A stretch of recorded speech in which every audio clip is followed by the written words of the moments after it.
Hello welcome back. അപ്പോൾ എല്ലാവരും സുഖമായിട്ടും സേഫായിട്ടൊക്കെ ഇരിക്കുന്നല്ലോ. നമ്മളിവിടെ സുഖമായിട്ടിരിക്കുന്നു. അപ്പോൾ ഇന്നത്തെ വ്ളോഗിൽ ഒരുപാട് കാര്യങ്ങൾ ഇൻക്ലൂഡ് ചെയ്തിട്ടുണ്ട് കേട്ടോ. രാവിലെ 5:30 തൊട്ടിട്ട് 2:30 വരെയുള്ള സമയത്തെ കാര്യങ്ങൾ ഇൻക്ലൂഡ് ചെയ്തിട്ടുള്ള ഒരു വ്ളോഗാണ്. ഇതിനകത്ത് റെസിപ്പീസ് ഇൻക്ലൂഡ് ചെയ്തിട്ടുണ്ട്. നിങ്ങളോട് പ്രധാനപ്പെട്ട കുറച്ച് കാര്യങ്ങൾ സംസാരിക്കാനായിട്ടുണ്ട്. അപ്പോൾ അതുകൊണ്ട് തന്നെ വീഡിയോ സ്കിപ്പ് ചെയ്യാണ്ട് നിങ്ങൾ കാണണം കേട്ടോ. അപ്പോൾ രാവിലെ 5:30 ആയപ്പോൾ അതുപോലെ എണീറ്റ് അടുക്കളയിൽ വന്നിട്ട് തലേന്ന് തിളപ്പിച്ച് വെച്ചിട്ടുണ്ടായിരുന്ന റൈസ് കുക്കറിൽ ഇറക്കി വെച്ചിട്ടുണ്ടായിരുന്ന അരി എടുത്തൊന്നുകൂടെ തിളപ്പിക്കാൻ വെച്ചിട്ടുണ്ട്. കുടിക്കാനുള്ള വെള്ളം അവിടെ ഇരുന്ന് തിളച്ച് വരുന്നുണ്ട്. അതുപോലെ തന്നെ ചട്ടിയിൽ തീയലിന് വേണ്ടിയിട്ടുള്ള സാധനങ്ങളൊക്കെ ഒന്ന് വഴറ്റാൻ ഇട്ടിട്ടുണ്ട് കേട്ടോ. അപ്പോൾ സവോള ഞാൻ സിപ്ലോക്കിലാക്കി സവോള പൊളിച്ചതിന് ശേഷം ഫ്രിഡ്ജ് വെച്ചിട്ടുണ്ടായിരുന്നു. അതൊക്കെ ഒന്ന് കട്ട് ചെയ്തെടുക്കുകയാണ്. മെഴുക്കുവരട്ടി വെക്കുന്നുണ്ട് കേട്ടോ. അപ്പോൾ തീയലിനായിട്ട് ഉള്ളിയും പൊളിച്ച് വെച്ചിട്ടുണ്ടായിരുന്നു. അതുപോലെ മുരിങ്ങയ്ക്കയും പടവലങ്ങയൊക്കെ കട്ട് ചെയ്തും വെച്ചിട്ടുണ്ടായിരുന്നു. അപ്പോൾ ഉള്ളിയൊക്കെ അരിഞ്ഞ് തീയലിന് വേണ്ടിയിട്ട് വഴറ്റാണ്. തീയലിൻ്റെ റെസിപ്പിയൊക്കെ ഒരുപാട് ചെയ്തതാണ്. അപ്പോൾ അതുകൊണ്ടാണ് വീണ്ടും കാണിക്കാത്തത്. ഉണക്കക്കൊഞ്ച് തീയലാണ് കേട്ടോ. ഇനിയിപ്പോൾ ഇന്ന് വെണ്ടയ്ക്കയും പൊട്ടറ്റോയും കൂടെ മെഴുക്കുവരട്ടി വെക്കുന്നുണ്ട്. അപ്പോൾ അതിനായിട്ട് 2 മീഡിയം സൈസിലുള്ള സവോള നല്ല തിന്നായിട്ട് ഞാൻ കട്ട് ചെയ്തിട്ട് അത് 3-4 സ്പൂൺ വെളിച്ചെണ്ണയിലേക്ക് ഇട്ട് കൊടുത്ത് നന്നായിട്ടൊന്ന് വഴറ്റിയെടുക്കുകയാണ് കേട്ടോ. അപ്പോൾ അത് അത്യാവശ്യം ഒന്ന് വഴണ്ട് വരട്ടെ. ഈ ഒരു കുറഞ്ഞ ടൈം കൊണ്ട് തന്നെ നമ്മുടെ ചോറ് റെഡി ആയിട്ടുണ്ട്. അപ്പോൾ അതൊന്ന് വാർത്തെടുകയാണ്. അപ്പം ഈ ഒരു റൈസ് കുക്കറിൽ ചോറ് വെക്കുന്ന റെഡിയാവുമെന്ന് എപ്പോഴും എല്ലാവരും ചോദിക്കുന്നതാണ്. എനിക്ക് ഇതുവരെ ഒരു കുഴപ്പവും ഉണ്ടായിട്ടില്ല. നല്ല വൃത്തിയായിട്ട് വെന്ത് വെള്ളമൊന്നും ഇല്ലാതെ എനിക്ക് കിട്ടാറുണ്ട് കേട്ടോ. അങ്ങനെ അത് വാർത്തിട്ടിട്ടുണ്ട്. പിന്നെ തീയലിന് വേണ്ടിയിട്ട് തേങ്ങ ഇങ്ങനെ ഞാൻ തലേന്ന് വറുത്ത് വെക്കും. കുറേ നാളത്തേക്ക് നിങ്ങൾക്ക് വേണമെങ്കിൽ വറുത്ത് സ്റ്റോക്ക് ചെയ്യാവുന്നതാണ്. പക്ഷേ ഞാൻ അപ്പം വേണ്ടത് തലേന്ന് വറുത്തെടുക്കാറാണ് പതിവ്. അങ്ങനെ വറുത്ത് വെച്ച തേങ്ങ നല്ല പേസ്റ്റായിട്ട് അരച്ചിട്ട് തീയലിലേക്ക് ഇട്ട് കൊടുക്കുകയാണ് കേട്ടോ. അപ്പോൾ ഈ തേങ്ങ അരയ്ക്കുന്ന സമയത്ത് നിങ്ങൾ വെള്ളം ചേർക്കാതെ അരയ്ക്കാനായിട്ട് ശ്രദ്ധിക്കണം കേട്ടോ. പിന്നെ ഇത് ഉണക്കക്കൊഞ്ച് ഞാൻ തലയും വാലും ഒക്കെ കളഞ്ഞ് ക്ലീൻ ചെയ്ത് വറുത്ത് വെച്ചേക്കുന്നതാണ് കേട്ടോ. ഇങ്ങനെ വെക്കുവാണെങ്കിൽ നമുക്ക് കൊഞ്ച് വെച്ചിട്ട് ചമ്മന്തിയോ അല്ലെങ്കിൽ തീയലോ കൊഞ്ചുമാങ്ങയൊക്കെ ഉണ്ടാക്കുന്ന സമയത്ത് വളരെ എളുപ്പമാണ്. ആ സമയത്ത് നമുക്കത് ക്ലീൻ ചെയ്യാനായിട്ട് പോകേണ്ട ആവശ്യമില്ല. ഇനിയിപ്പോൾ മെഴുക്കുവരട്ടിക്ക് സവോളയൊക്കെ ഒന്ന് വഴണ്ട് വന്നപ്പോഴത്തേക്ക് ഞാൻ അതിലേക്ക് പൊടികൾ ചേർക്കണം. ഒത്തിരി വഴണ്ട് വരണ്ട കേട്ടോ. അതിന് മുന്നേ പൊടികൾ ചേർക്കാം. 1/4 ടീസ്പൂൺ മഞ്ഞൾപ്പൊടി, 1 ടീസ്പൂൺ മുളക് പൊടി, അതുപോലെ ചിക്കൻ മസാല ഞാൻ മസ്റ്റായിട്ട് ചേർക്കും ഈ ഒരു മെഴുക്കുവരട്ടി വെക്കുമ്പോൾ കേട്ടോ. അതിലേക്ക് 1 teaspoon chicken masala, 1/4 teaspoon garam masala, പിന്നെ മല്ലിപ്പൊടി 1/2 ടീസ്പൂണോളം മല്ലിപ്പൊടിയും കൂടെ ചേർത്ത് കൊടുത്തിട്ടുണ്ട് കേട്ടോ. എന്നിട്ട് ഇത് പൊടികളുടെ പച്ചമണം മാറുന്നിടം വരെ നമുക്കതൊന്ന് വഴറ്റി കൊടുക്കണം. അപ്പം ഈ സവോളയൊക്കെ ഇനിയിപ്പം വെണ്ടയ്ക്കയൊക്കെ ഇട്ട് വഴറ്റിയെടുക്കുമ്പോഴത്തേക്കും ആ കൂടെ നന്നായിട്ട് വഴണ്ടോളും കേട്ടോ. അതുകൊണ്ടാണ് ഒത്തിരി വഴണ്ട് വരണ്ടെന്ന് ഞാൻ പറഞ്ഞത്. പൊടികളുടെ പച്ചമണം മാറിക്കഴിയുമ്പോഴത്തേക്ക് അതിലേക്ക് കറിവേപ്പില ഇട്ട് കൊടുത്തിട്ടുണ്ട്. പിന്നെ വെണ്ടയ്ക്കയൊക്കെ തലേന്ന് തന്നെ ഞാൻ ഉപ്പും മഞ്ഞളും ഒക്കെ ഇട്ട് വെച്ച് വാഷ് ചെയ്തെടുത്ത് കട്ട് ചെയ്തിട്ട് ഫ്രിഡ്ജിൽ വെച്ചിട്ടുണ്ടായിരുന്നു. അപ്പം രാവിലെ അത്രയും സമയം നമുക്ക് ലാഭിക്കാമല്ലോ. അപ്പോൾ അതുകൊണ്ട് അതിട്ട് കൊടുത്തിട്ട് നന്നായിട്ടൊന്ന് വഴറ്റിയെടുക്കുകയാണ് കേട്ടോ. ഇനിയിപ്പോൾ വെണ്ടയ്ക്കയുടെ അളവെന്ന് പറഞ്ഞാൽ ഒരു 20-22ഓളം വെണ്ടയ്ക്ക ഉണ്ടായിരുന്നു. അത് ഈ ഒരു സൈസിൽ കട്ട് ചെയ്തെടുത്തിട്ടുണ്ട്. അതിനുശേഷം ഇതിലേക്ക് പൊട്ടറ്റോയും കൂടെ ചേർത്ത് കൊടുക്കുകയാണ്. ഒരു മീഡിയം സൈസിലുള്ള പൊട്ടറ്റോ. എന്നിട്ട് നന്നായിട്ടൊന്ന് മിക്സ് ചെയ്ത് കൊടുക്കുക. അപ്പോൾ വെണ്ടയ്ക്ക എന്ന് പറയുന്നത് കുഴഞ്ഞു പോകാൻ ചാൻസ് ഉള്ളതാണ്. അപ്പോൾ അതുകൊണ്ട് നമ്മൾ ഇതിലേക്ക് ഇപ്പോൾ ഉപ്പ് ചേർത്ത് കൊടുക്കുന്നില്ല. അതുപോലെ തന്നെ ഇത് അടച്ചു വെച്ചും വേവിക്കുന്നില്ല കേട്ടോ. ഇതിങ്ങനെ ഓപ്പണായിട്ട് ഒരു ലോ ടു മീഡിയം ഫ്ലെയിമിൽ നിന്നൊന്ന് കുക്കായി വരണം. ആ ഒരു ടൈമിൽ നമ്മുടെ ഇതാ ഉണക്കക്കൊഞ്ച് നമ്മൾ റെഡിയാക്കി വെച്ചിട്ടുണ്ടായിരുന്നത് തീയലിലേക്ക് ഇട്ട് കൊടുക്കുകയാണ് കേട്ടോ. അപ്പോൾ ഈ ഒരു റെസിപ്പി ഞാൻ പറഞ്ഞില്ലേ, കുറേ തവണ കാണിച്ചുകൊണ്ടാണ് ഞാൻ റിപ്പീറ്റ് ചെയ്ത് കാണിക്കാത്തത്. അപ്പോൾ ഇതാ വെണ്ടയ്ക്കായും പൊട്ടറ്റോയൊക്കെ കുക്കായി വരുന്നുണ്ട് കേട്ടോ. അപ്പോൾ ഒരു 50% ഒന്ന് കുക്കായി കഴിയുമ്പോഴാണ് നമ്മളിതിലേക്ക് ഉപ്പ് ചേർത്ത് കൊടുക്കുന്നത്. അതുവരെ നമ്മൾ ഉപ്പ് ചേർത്ത് കൊടുക്കുന്നില്ല. അപ്പോൾ അത് ആവശ്യത്തിന് ഉപ്പ് ചേർത്ത് കൊടുത്തിട്ട് നന്നായിട്ടൊന്ന് മിക്സ് ചെയ്യാം. ഇനി നമ്മൾ മൂടി വയ്ക്കുന്നില്ല കേട്ടോ. ഇങ്ങനെ ഓപ്പൺ ചെയ്ത് വെച്ച് തന്നെയാണ് നമ്മളിത് കുക്കാക്കി എടുക്കുന്നത്. അപ്പോൾ അത് നന്നായിട്ട് ഉപ്പൊക്കെ യോജിച്ചൊന്ന് നല്ല പോലെ ഒന്ന് ഡ്രൈ ആയിട്ട് വരട്ടെ. അപ്പോൾ അത് അവിടെ ഇരുന്ന് കുക്കാകുന്ന ടൈം കൊണ്ട് നമുക്ക് അടുത്ത പരിപാടിയിലേക്ക് പോകാം. അപ്പോൾ ഞാൻ ഏത്തയ്ക്കാപ്പുളി ഉണ്ടാക്കാൻ പോവാണ് പാത്തുവിന് സ്കൂളിലേക്ക് കൊടുത്തു വിടാനായിട്ട്. ഏത്തയ്ക്കാപ്പുളി ഗോതമ്പ് പൊടി വെച്ചിട്ടായിട്ട് ഉണ്ടാക്കുന്ന. കുട്ടികൾക്ക് എപ്പോഴും നമ്മൾ മൈദ വെച്ചിട്ടുണ്ടാക്കി കൊടുക്കുന്ന അത്ര ഹെൽത്തി അല്ലല്ലോ. അപ്പോൾ ഇന്ന് നല്ല പെർഫെക്റ്റ് ആയിട്ട് ഗോതമ്പ് പൊടി വെച്ചിട്ട് ഉണ്ടാക്കുന്നത് എങ്ങനെയാണെന്ന് നോക്കാം. അതിനായിട്ട് ഞാൻ 1 കപ്പ് ഗോതമ്പ് പൊടിയിലേക്ക് 1 ടീസ്പൂൺ അരിപ്പൊടി ഇട്ട് കൊടുത്തിട്ടുണ്ട്. അതിൻ്റെ കൂട്ടത്തിൽ 2-3 നുള്ള മഞ്ഞൾപ്പൊടിയും കൂടി ഇട്ട് കൊടുക്കാം. പിന്നെ വേണ്ടത് പഞ്ചസാരയാണ് കേട്ടോ. 2 സ്പൂണ് പഞ്ചസാര ചേർത്ത് കൊടുക്കുന്നുണ്ട്. നിങ്ങൾക്ക് എത്രത്തോളം മധുരം വേണോ അതനുസരിച്ചിട്ട് ചേർക്കാം. പിന്നെ ആവശ്യത്തിന് ഉപ്പും കൂടെ ചേർക്കാം. ഉപ്പെന്ന് പറയുമ്പം പഞ്ചസാര മധുരമാണല്ലോ കൂടുതൽ നിൽക്കേണ്ടത്. അപ്പോൾ ഉപ്പ് അതനുസരിച്ചിട്ട് കുറച്ച് ചേർത്താൽ മതി. എന്നിട്ട് നല്ലോണം ഇതെല്ലാം കൂടെ ഒന്ന് മിക്സ് ചെയ്ത് കൊടുക്കുക. നമ്മളിതിലേക്ക് സോഡാപ്പൊടിയോ അങ്ങനെയുള്ള സാധനങ്ങളൊന്നും ചേർക്കുന്നില്ല കേട്ടോ. എന്നിട്ട് കുറച്ച് വെള്ളം ഒഴിച്ചിട്ട് ഇതൊന്ന് നമുക്ക് ബാറ്റർ ഒന്ന് റെഡിയാക്കി എടുക്കാം. അപ്പോൾ ഇഡ്ഡലി മാവിൻ്റെ കൺസിസ്റ്റൻസിയിൽ വേണം നമുക്ക് ഈ ഒരു ബാറ്റർ ഒഴിക്കാനായിട്ട്. കണ്ടില്ലേ, ഈ ഒരു തിക്നെസ്സോട് കൂടി വേണം നമുക്ക് ബാറ്റർ ഒഴിക്കാൻ. എന്നാൽ മാത്രമേ ഏത്തയ്ക്ക ഇതിനകത്ത് നല്ലോണം കോട്ടായി കിട്ടുള്ളൂ. ഇനിയിപ്പോൾ ഇതൊരു അരമണിക്കൂറെങ്കിലും നമുക്കിത് മൂടിയിട്ട് മാറ്റി വെക്കണം കേട്ടോ. അപ്പോഴത്തേക്കും നമ്മുടെ മാവ് സെറ്റായിട്ട് വന്നിട്ടുണ്ടാകും. അപ്പോഴേക്കും ഇതാ പാത്തും ദിനും ഉറക്കമൊക്കെ കഴിഞ്ഞ് എണീറ്റ് വന്നിട്ടുണ്ട്. ഇതിനൊന്നും നടക്കാൻ പോയില്ല.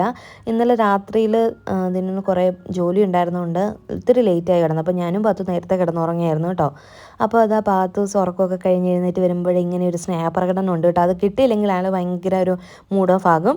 അപ്പോൾ അങ്ങനെ പാത്തുവിനെ പോയി ഇങ്ങനെ എടുത്ത് കുറച്ച് സമയമൊക്കെ ഇരുന്ന് അത് കഴിഞ്ഞ് കിച്ചണിലേക്ക് വന്നപ്പോഴത്തേക്കും നമ്മുടെ മെഴുക്കുവരട്ടിയൊക്കെ വെന്ത് സെറ്റായിട്ടുണ്ട്. കണ്ടില്ലേ, ഒട്ടിയൊന്നും പിടിക്കാൻ നല്ല പെർഫെക്റ്റ് ആയിട്ട് കുക്കായി കിട്ടിയിട്ടുണ്ട്. അപ്പം ഇനിയിപ്പോൾ ഫ്ലെയിമൊക്കെ ഓഫ് ചെയ്ത് മാറ്റി വയ്ക്കാം.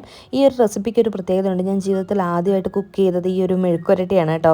നല്ല ടേസ്റ്റാണ്. നിങ്ങൾ എന്തായാലും ട്രൈ ചെയ്യണം. വെണ്ടയ്ക്ക ഇഷ്ടമില്ലാത്തവരാണെങ്കിൽ പോലും നിങ്ങൾക്ക് ഇഷ്ടപ്പെടും. അപ്പോൾ ഇതാ ആ സമയം കൊണ്ട് കൊഞ്ച് തീയലും റെഡി ആയിട്ടുണ്ട്. അതിലേക്ക് കുറച്ച് കറിവേപ്പിലയും കൂടി ഇട്ട് കൊടുത്തിട്ട് ഇനിയിപ്പോൾ ഫ്ലെയിം ഓഫ് ചെയ്ത് മൂടി വെക്കാം കേട്ടോ. അതൊരു 10-15 മിനിറ്റ് ഇരിക്കുമ്പോഴത്തേക്കും അത് റെഡിയായി കിട്ടും. ഇനിയിപ്പോൾ ഇതാ പാത്തുവിന് ഇന്ന് സ്കൂളിലേക്ക് കൊടുത്തു വിടാൻ വേണ്ടിയിട്ട് 1 2 3 4 5 6 7 8 9 ഇതുവരെയുള്ള ദോശയാണ് കേട്ടോ ഞാൻ ഉണ്ടാക്കുന്നത്. അപ്പോൾ അവൾക്ക് കാരമൽ ദോശ ഇങ്ങനെ സ്കൂളിലേക്ക് കൊടുത്തു വിടുന്നത് ഭയങ്കര ഇഷ്ടമാണ്. അതും പല ഷേപ്പിൽ ഉണ്ടാക്കണം കേട്ടോ. അപ്പോൾ ഇന്നിപ്പോൾ 1 2 3 ആണ് ഞാൻ ഉണ്ടാക്കുന്നത്. അപ്പോൾ അതങ്ങനെ അവിടെ ഇരുന്ന് റെഡി ആവുന്നുണ്ട്. അപ്പോൾ ഏകദേശം ഒരു അരമണിക്കൂറൊക്കെ കഴിഞ്ഞപ്പോഴത്തേക്കും നമ്മുടെ മിക്സ് ചെയ്ത് വെച്ചിട്ടുണ്ടായിരുന്ന മാവ് പെർഫെക്റ്റ് ആയിട്ട് വന്നിട്ടുണ്ട്. അപ്പോൾ ഞാൻ 3 ഏത്തയ്ക്ക എടുത്തിട്ട് ചെറുതായിട്ട് ഇങ്ങനെ കട്ട് ചെയ്ത് വെച്ചിട്ടുണ്ടായിരുന്നു. എന്നിട്ട് ഒരു പാനിലേക്ക് ആവശ്യത്തിന് എണ്ണ ഒഴിച്ച് അത് ചൂടായി വന്നപ്പോഴത്തേക്ക് അതിലേക്ക് ഓരോന്നും ഡിപ്പ് ചെയ്തിട്ട് കൊടുക്കണം. നന്നായിട്ട് കോട്ട് ചെയ്യാനായിട്ട് നിങ്ങൾ മറക്കരുത് കേട്ടോ. ആ ഒരു കൺസിസ്റ്റൻസി തന്നെ നിങ്ങൾ മാവ് റെഡിയാക്കുകയാണെങ്കിൽ നല്ല പെർഫെക്റ്റ് ആയിട്ട് നമുക്ക് ഏത്തയ്ക്കാബോളി ഉണ്ടാക്കി എടുക്കാനായിട്ട് പറ്റും. ശരിക്കും പറഞ്ഞാൽ ഇങ്ങനെ ഉണ്ടാക്കി നോക്കിയാൽ പിന്നെ നമ്മൾ മൈദ ഉപയോഗിച്ച് ഉണ്ടാക്കത്തേയില്ല കേട്ടോ. അത്രയ്ക്ക് ടേസ്റ്റുമാണ്. കാണാനാണെങ്കിലും നല്ല ലുക്കാണ്. കണ്ടില്ലേ, മാവ് നമ്മൾ കുറച്ചധികം സമയം എപ്പോഴും വെക്കുകയാണെങ്കിൽ ഇങ്ങനെ കൊമളിച്ച് വരും. നമ്മളിത് കുക്ക് ചെയ്യുന്ന ടൈമിൽ ഇത് നല്ലവണ്ണം പൊങ്ങി കൊമളിച്ച് വരും. അങ്ങനെ ഇത് ഏത്തയ്ക്കാബോളിയൊക്കെ ഒന്ന് റെഡിയാക്കി എടുത്തിട്ടുണ്ട്. ഇത് കണ്ടു കഴിഞ്ഞപ്പോഴത്തേക്കും ദിനു പറഞ്ഞു, ദിനുവിന് ബ്രേക്ക്ഫാസ്റ്റ് വേറൊന്നും വേണ്ട, ഇതും അതുപോലെ തന്നെ അവക്കാഡോ ഇരിപ്പുണ്ട്, അത് കഴിച്ചോളാന്ന് കേട്ടോ. അങ്ങനെ പഴംപൊരി എല്ലാം ഉണ്ടാക്കി കഴിഞ്ഞപ്പോഴത്തേക്കും പാത്തൂസ് വന്നിട്ട് പറഞ്ഞു, അമ്മ എനിക്കിന്ന് ഹാർട്ട് ദോശ മതി. ഇന്ന് ഹാർട്ട് ഷേപ്പിനോട് ഭയങ്കര ഇഷ്ടമാണ് കേട്ടോ. അപ്പോൾ അങ്ങനെ ഞാൻ ഹാർട്ട് ദോശ ഉണ്ടാക്കുവാണ്. അപ്പോൾ ഞാൻ ഓർത്തിരുന്നത് അവൾക്ക് ദോശയും ചമ്മന്തിയും കൊടുക്കാമെന്നായിരുന്നു. അപ്പോൾ അവൾക്ക് കാരമൽ ദോശ മതി എന്ന് പറഞ്ഞുകൊണ്ട് 2 ഹാർട്ട് ദോശ ഉണ്ടാക്കി അവൾക്ക് വെച്ച് കൊടുത്തിട്ടുണ്ട്. അപ്പോൾ ആ ഒരു സമയത്ത് ദിനു അവളെ പല്ലൊക്കെ തേപ്പിച്ച് റെഡിയാക്കി കൊണ്ടുവന്നിട്ടുണ്ടായിരുന്നു. അപ്പോൾ അത് ആ ദോശ അവിടെ ഇരുന്ന് കഴിക്കുന്നുണ്ട് കേട്ടോ. അവൾ കഴിക്കുന്ന സമയം കൊണ്ട് ഞാൻ ടിഫിൻ ബോക്സും ലഞ്ച് ബോക്സും ഒക്കെ ഒന്ന് റെഡിയാക്കിയിട്ടുണ്ട്. അപ്പോൾ ടിഫിനൊക്കെ റെഡിയാക്കിയതിൻ്റെ ഷോർട്ട് വീഡിയോ ഇട്ടിട്ടുണ്ട്. നിങ്ങൾ എന്തായാലും കാണാനായിട്ട് മറക്കരുത് കേട്ടോ. ഞാനിപ്പോൾ ഈയിടെയായിട്ട് കുറേ ഷോർട്സ് ഇടുന്നുണ്ട്. അപ്പോൾ ദിനു ഏത്തയ്ക്കാബോളി അവക്കാഡോ ഒക്കെ കഴിച്ചിട്ട് ഓഫീസിലേക്ക് പോകാനായിട്ട് ഇറങ്ങി. പിന്നെ പാത്തുവിനെ കൊണ്ടുപോയി ഞാൻ മേലൊക്കെ കഴുകി റെഡിയാക്കിയിട്ടുണ്ട്. സ്കൂൾ ബസ് വരാനായിട്ട് ടൈമായി കേട്ടോ. അങ്ങനെ പെട്ടെന്ന് റെഡിയാക്കി അവളെ ഇറക്കുകയാണ്. ഇനിയിപ്പോൾ ഇന്നത്തെ സബ്ജക്റ്റിലേക്ക് വരാം. നമ്മുടെ കേരളം കണ്ട കൊടും ക്രൂരതകളിൽ ഒന്നുകൂടെ ചേർക്കപ്പെട്ടിരിക്കുക. ഒരു പൊന്നോമനെ പിച്ച് ചീന്തി കൊലപ്പെടുത്തി. പെൺമക്കളുള്ള എല്ലാ മാതാപിതാക്കന്മാരെയും പേടിപ്പെടുത്തുന്ന വാർത്തയായിരുന്നതല്ലേ. സ്വന്തം കുഞ്ഞിനെ ആ സ്ഥാനത്ത് ചിന്തിച്ച് നോക്കിയാൽ ഉറങ്ങാൻ പോലും ആവില്ല നമുക്ക്. ഏത് നാട്ടുകാരോ ഏത് ഭാഷക്കാരോ ആവട്ടെ, ഇത് നടന്നത് നമ്മുടെ ഇന്ത്യയിലാണ്. ആ പിഞ്ചോമനെ നഷ്ടപ്പെട്ട അച്ഛനും അമ്മയ്ക്കും എല്ലാം സഹിക്കാനും മുൻപോട്ട് ജീവിക്കാനുമുള്ള മനഃശക്തി ദൈവം കൊടുക്കട്ടെ. നമ്മുടെ നിയമം അനുസരിച്ച് അവന് ജോലി എടുക്കാതെ ജയിലിൽ സുഖമായിട്ട് ജീവിക്കാം. ഈ നിയമം മാറണമെന്ന് നമ്മൾ ഓരോ ഇൻസിഡൻറ്റ് കഴിയുമ്പോഴും വാദിക്കും. പക്ഷെ ഒരു മാറ്റം ഉണ്ടാവാറില്ല. പുറം രാജ്യങ്ങളിൽ ചെയ്യുന്നത് പോലെ ഇങ്ങനെ ക്രൂരത ചെയ്യുന്നവരെ പൊതുജന മധ്യേ തല വെട്ടിക്കളയുന്ന നിയമം പ്രാബല്യത്തിൽ വന്നാൽ പിന്നീട് ഒരു തെറ്റ് ചെയ്യാൻ ഒരാൾക്ക് ധൈര്യം ഉണ്ടാവില്ല. ഇത്രയും നീചമായ പ്രവൃത്തികൾ ചെയ്യുന്ന ഇവനോടൊന്നും ഒരു ദയയും കാണിക്കേണ്ട ആവശ്യമില്ല. ഇനി ഇതുപോലെ ആർക്കും സംഭവിക്കാതിരിക്കട്ടെ എന്ന് പ്രാർത്ഥിക്കാനും ആഗ്രഹിക്കാനും മാത്രമേ നമുക്ക് സാധിക്കത്തുള്ളൂ. ഇനി പേരൻസിനോട് എനിക്ക് പറയാനുള്ളത്, പ്രത്യേകിച്ച് അമ്മമാരോട്, നമ്മുടെ കുഞ്ഞുങ്ങളെ നമ്മൾ തന്നെ ശ്രദ്ധിക്കണം. ആരെയും കണ്ണടച്ച് വിശ്വസിക്കരുത്. കുട്ടികൾ കളിക്കാനായാലും സ്കൂളിലേക്കായാലും പോകുന്ന സമയത്ത് അവർ സേഫാണ് എന്ന് നമ്മൾ ഉറപ്പ് വരുത്തണം. അതേപോലെ തന്നെ അവർ അറിവായി തുടങ്ങുമ്പോൾ തന്നെ ഗുഡ് ടച്ചും ബാഡ് ടച്ചും പഠിപ്പിക്കണം. അത് തിരിച്ചറിയാൻ അവരെ പ്രാപ്തരാക്കണം. നമ്മൾ പ്രൈവറ്റ് പാർട്സ് ഏതൊക്കെയാണെന്നും അവർക്ക് പറഞ്ഞ് മനസ്സിലാക്കി കൊടുക്കണം. ഇനിയിപ്പോൾ ഇതേപോലെ ഒരു അനുഭവം ഉണ്ടായാൽ എടുക്കേണ്ട സേഫ്റ്റി മെഷേഴ്സും അവർക്ക് അവെയർ ആയിരിക്കണം. വീട്ടിൽ അമ്മയോടും അച്ഛനോടും ഓപ്പണായിട്ട് എന്തും പറയാവുന്ന ഒരു അറ്റ്മോസ്ഫിയർ ക്രിയേറ്റ് ചെയ്യപ്പെടണം. പേരൻസിനെ ഭയക്കുന്ന കുട്ടികൾ ഇതൊക്കെ പറയാതെ മറച്ചു വയ്ക്കും. അതുകൊണ്ട് ആൺകുട്ടിയായാലും പെൺകുട്ടിയായാലും ഫ്രണ്ട്സിനോട് എന്ന പോലെ നമ്മളോട് അവർക്ക് സംസാരിക്കാനായിട്ട് സാധിക്കണം. പിന്നെ അവർ തനിച്ച് വീട്ടിലായിരിക്കുന്ന ടൈമിൽ സ്ട്രേഞ്ചേഴ്സൊക്കെ വന്നു കഴിഞ്ഞാൽ ഡോർ ഓപ്പൺ ചെയ്തതെന്ന് പറഞ്ഞ് മനസ്സിലാക്കി കൊടുക്കണം. അതേപോലെ തന്നെ നോ പറയാനായിട്ട് അവരെ പഠിപ്പിക്കണം. തെറ്റാണെന്ന് തോന്നിയാൽ അവിടെ മടി കൂടാതെ നോ പറയാൻ അവർക്ക് ധൈര്യം പകർന്നു കൊടുക്കണം. മറ്റുള്ളവരിൽ നിന്നും ഒന്നും വാങ്ങി കഴിക്കരുതെന്നും അതിൽ നിന്നും ഉണ്ടാകുന്ന പ്രത്യാഘാതങ്ങൾ എന്തൊക്കെയാണെന്നും അവർക്ക് പറഞ്ഞു കൊടുക്കണം. ഏത് സിറ്റുവേഷനിലാണെങ്കിലും നമ്മൾ അവരുടെ കൂടെ ഉണ്ടാകുമെന്ന് കുട്ടികൾക്ക് ബോധ്യപ്പെടുത്തി കൊടുക്കണം. സ്കൂളുകളിൽ ടീച്ചേഴ്സ് ആണെങ്കിലും അവർക്ക് അവയർനെസ് ക്ലാസ്സസ് എടുത്തു കൊടുത്ത് അതുപോലെ തന്നെ കരാട്ടെ ക്ലാസ്സിനൊക്കെ വിട്ട് നമ്മുടെ കുട്ടികളെ നമുക്ക് എന്തും നേരിടാൻ പറ്റുന്ന ധൈര്യമുള്ള കുട്ടികളായിട്ട് വളർത്താം. ഈ ഒരു കാലത്ത് നമുക്കിത് മാത്രമേ ചെയ്യാനായിട്ട് സാധിക്കത്തുള്ളൂ. അപ്പോൾ ഇതൊക്കെയായിരുന്നു എനിക്ക് പറയാനായിട്ടുള്ളത്. നിങ്ങളുടെ അഭിപ്രായങ്ങൾ കമൻറ്റായിട്ട് നിങ്ങൾ പറയുക. അപ്പോൾ ഇതാ പാത്തുവിനെ സ്കൂളിലേക്കൊക്കെ വിട്ടിട്ട് കുറച്ച് സമയം നടന്നതിന് ശേഷം ഞാൻ തിരിച്ച് വീട്ടിലേക്ക് കയറി പോവാണ് കേട്ടോ. അപ്പോൾ ഏകദേശം ഒരു 9:30 ഒരു അരമണിക്കൂറേ ഞാൻ നടന്നിട്ടുണ്ടായിരുന്നുള്ളൂ. 9:30 ആയപ്പോഴത്തേക്കും ഞാൻ തിരിച്ച് വീട്ടിലേക്ക് പോവാണ്. വീട്ടിൽ ചെന്ന് കഴിഞ്ഞപ്പോഴത്തേക്കും നന്നായിട്ട് വിശക്കാൻ തുടങ്ങി. അപ്പോൾ ഞാനിത് അതിനു കഴിച്ചതിൻ്റെ ബാക്കി അവക്കാടോ പകുതി ഇരിപ്പുണ്ടായിരുന്നു. പിന്നെ ഏത്തക്കാബോളിയും തന്നെയാണ് ഞാനും കഴിക്കുന്നത്. പിന്നെ ഞാനിങ്ങനെ ഓരോ ഫുഡൊക്കെ കഴിക്കുന്ന കാണുമ്പം കുറച്ച് പേര് ചോദിക്കാറുണ്ട് ഡയറ്റ് തുടങ്ങിയെന്നൊക്കെ. പക്ഷെ ഒരിക്കലും അല്ല കേട്ടോ. ഡയറ്റ് തുടങ്ങിയായിരുന്നു ഒരു 3-4 മാസം മുന്നേ. പക്ഷെങ്കിൽ ഇടയ്ക്കിടയ്ക്ക് ഇങ്ങനെ അസുഖങ്ങളൊക്കെ വന്ന ടൈമിൽ അതങ്ങ് സ്റ്റോപ്പായിപ്പോയി. പിന്നെ ഇതുവരെ തുടങ്ങിയിട്ടില്ല. മെലിയണമെന്ന് ആഗ്രഹം ഉണ്ടെങ്കിലും ഡയറ്റ് തുടങ്ങി 2-3 ദിവസമൊക്കെ കഴിയുമ്പോഴത്തേക്കും പതുക്കെ അതങ്ങനെ സ്റ്റോപ്പായി പോകും കേട്ടോ. അങ്ങനെയാണ് എപ്പോഴും സംഭവിക്കാറ്. ഇനിയാണെങ്കിലും ഡയറ്റ് ചെയ്യണമെന്നും മെലിയണമെന്നും ഒക്കെ ആഗ്രഹമുണ്ട്. നടക്കുമോ ഇല്ലയോ എന്നൊന്നും അറിയില്ല. അപ്പോൾ ഇതാ ഞാൻ ബ്രേക്ക്ഫാസ്റ്റൊക്കെ കഴിച്ച് പിന്നെ ക്ലീനിങ് പരിപാടിയായിരുന്നു. അപ്പോൾ ക്ലീനിങ്ങിൻ്റെ ഒക്കെ വീഡിയോ സെപ്പറേറ്റ് ഇടുന്നതുകൊണ്ട് ഞാൻ ഇതിനകത്ത് അധികം ക്ലീനിങ് ഒന്നും ഇൻക്ലൂഡ് ചെയ്തിട്ടില്ല. കിച്ചണെല്ലാം ക്ലീൻ ചെയ്ത് കുക്ക് ചെയ്ത ഫുഡൊക്കെ സൈഡിലേക്ക് ഒരു ചെറിയ പാത്രങ്ങളിലാക്കി മാറ്റി വെച്ചു. അപ്പോൾ അതാ നമ്മുടെ ഹോളൊക്കെ ആണെങ്കിലും എല്ലാം ക്ലീൻ ചെയ്തിട്ടുണ്ട്. നമ്മൾ വീട് വൃത്തിയായി കിടന്നാൽ തന്നെ നമുക്ക് മനസ്സിന് വലിയൊരു സമാധാനമാണ്. അപ്പോൾ വീടൊക്കെ ഇതാ വൃത്തിയാക്കി പാത്തുൻ്റെ ടോയ്സൊക്കെ അറേഞ്ച് ചെയ്ത് വെച്ചിട്ടുണ്ട്. എല്ലാം അവിടെ ഇവിടെയൊക്കെ എടുത്ത് മാറ്റിയും തിരിച്ചുമൊക്കെ വെക്കും കേട്ടോ. അപ്പോൾ അതൊക്കെ ഒന്ന് അറേഞ്ച് ചെയ്ത് വെച്ചിട്ടുണ്ട്.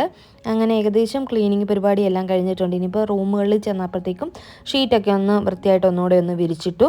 പിന്നെ ഇതാ ഞങ്ങളുടെ ബെഡ്റൂമിലെ ബെഡ്ഷീറ്റ് മാറ്റേണ്ട ദിവസമായിരുന്നു. അങ്ങനെ ബെഡ്ഷീറ്റൊക്കെ മാറ്റി ക്ലീൻ ആക്കിയിട്ടുണ്ട്. റൂമൊക്കെ ഒന്ന് ക്ലീൻ ആയിട്ടുണ്ട് കേട്ടോ.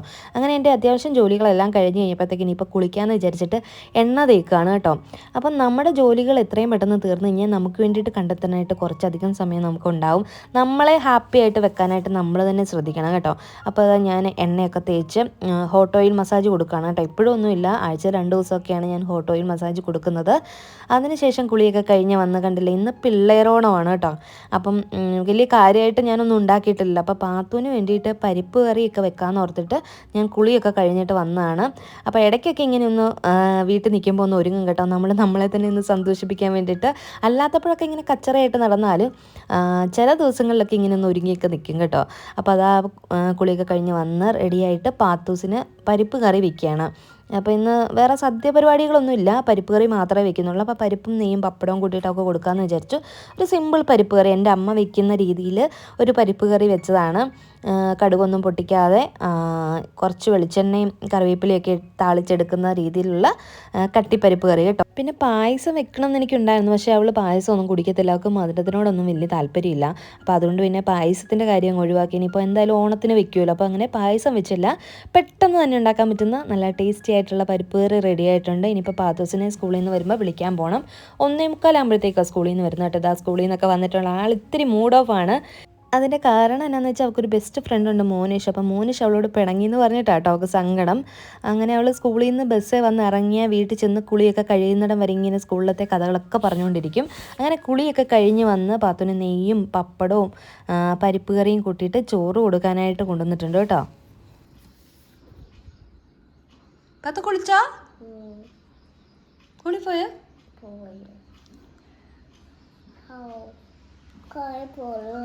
ചൂടുണ്ടോ? ഇച്ചിരി ചൂടോടെ കഴിച്ചോ. ചൂടോടെ കഴിക്കുന്ന എന്തിനാ? പനിയൊക്കെ മാറാനല്ലേ.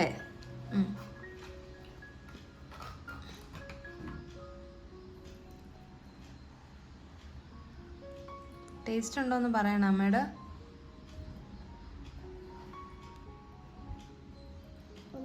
ഉണ്ട്. തീയൽ വേണോ? തീയല് മെഴുക്കുരട്ടി വേണോ? ഇന്ന് പരിപ്പ് മാത്രം മതിയോ? കൈ കഴുകിയോ? ഫിനിഷ് ആക്കിയ ചോറ്? ഇഷ്ടപ്പെട്ടോ പരിപ്പ് കറിയൊക്കെ? ഇച്ചിരി വെള്ളം കുടിച്ച ചൂടുവെള്ളം. അപ്പോൾ അതാ പാത്തുവിൻ്റെ മൂഡ് ഓഫൊക്കെ മാറി ചോറൊക്കെ കഴിച്ചിട്ട് അവൾ എണീറ്റ് പോയിട്ടുണ്ട്. ഇനിയിപ്പോൾ ഞാനും കഴിക്കാനായിട്ട് തീയലും മെഴുക്കുവരട്ടിയും പപ്പടവും പരിപ്പ് കറിയൊക്കെ എടുത്ത് കഴിക്കാനായിട്ടിരുന്നു. അപ്പോൾ പൊതുവേ ഞാൻ അവൾക്ക് കൊടുത്തിട്ടാണ് കേട്ടോ കഴിക്കാറ്. അപ്പോൾ അങ്ങനെ ഞാനും ലഞ്ച് കഴിക്കുകയാണ്. ഇപ്പോൾ ഇന്നത്തെ വീഡിയോ എന്ന് പറയുന്നത് ഇത്ര ഉള്ളായിരുന്നു. വീഡിയോ നിങ്ങൾക്ക് എല്ലാവർക്കും ഇഷ്ടപ്പെട്ടിട്ടുണ്ടാകുമെന്ന് വിചാരിക്കുന്നു. ഇഷ്ടപ്പെട്ടാൽ ലൈക്ക് ചെയ്യുക, ഷെയർ ചെയ്യുക, കമൻറ്റ് ചെയ്യുക, സബ്സ്ക്രൈബ് ചെയ്യാതെ കാണുന്നവർ സബ്സ്ക്രൈബ് ചെയ്ത് സപ്പോർട്ട് ചെയ്യുക. പുതിയൊരു നല്ല വീഡിയോ ആയിട്ട് ഉടനെ വരുന്നതായിരിക്കും. അതുവരേക്കും എല്ലാവർക്കും നന്ദി, നമസ്കാരം, താങ്ക്